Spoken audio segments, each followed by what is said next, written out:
Well, you missed an awful lot of people for a Labor Day weekend.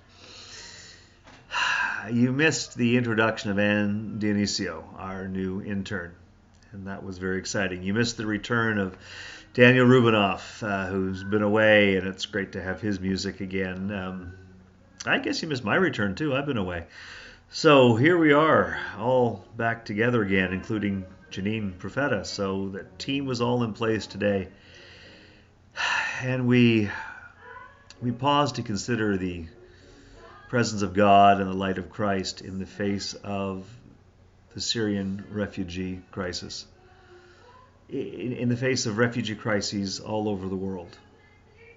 And we sympathized with those who stumble trying to figure out what to say and what to do.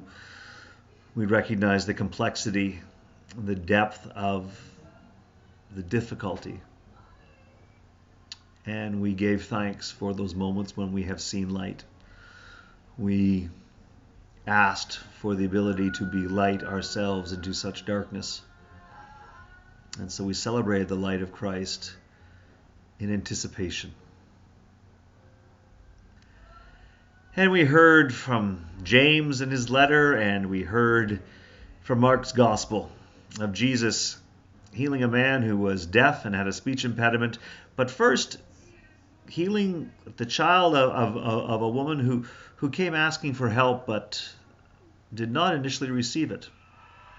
In fact, Jesus hurls what is really a racial epithet at her and implied that she and her people were no better than dogs.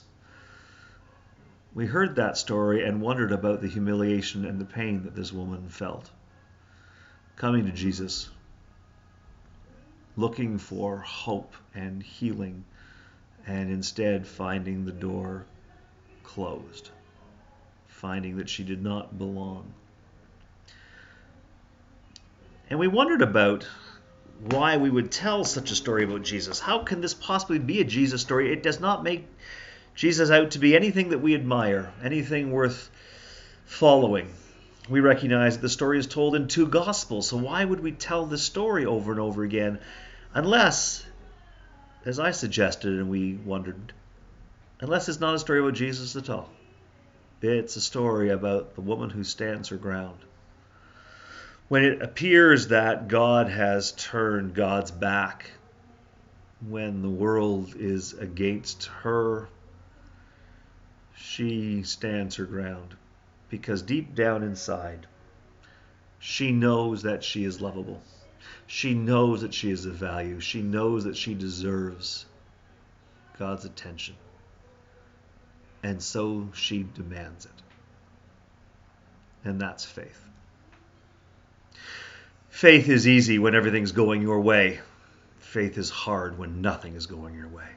When it seems like nobody's loving you, faith is when you stand your ground and go, no, damn it, I am lovable. And I deserve your attention. And we know what that feels like. We've been overlooked. We've been let down. We've been hurt. But rather than run away, if we follow this woman's example, we stand our ground and demand better. Demand better of God because we are confident that God loves us. That's faith. Confidence that God loves us. And so that's what we talked about today. How we can be the light of Christ. How we can recognize the light of Christ. How we can live faith when we recognize that we are valuable and deserving of God's attention. But also when we hear those people crying out for help, when we become the voice of God, when we become the light of Christ, when we become the voice that says, not, go away, you dog, but yes, come here, you are valued, you are welcomed, you are loved.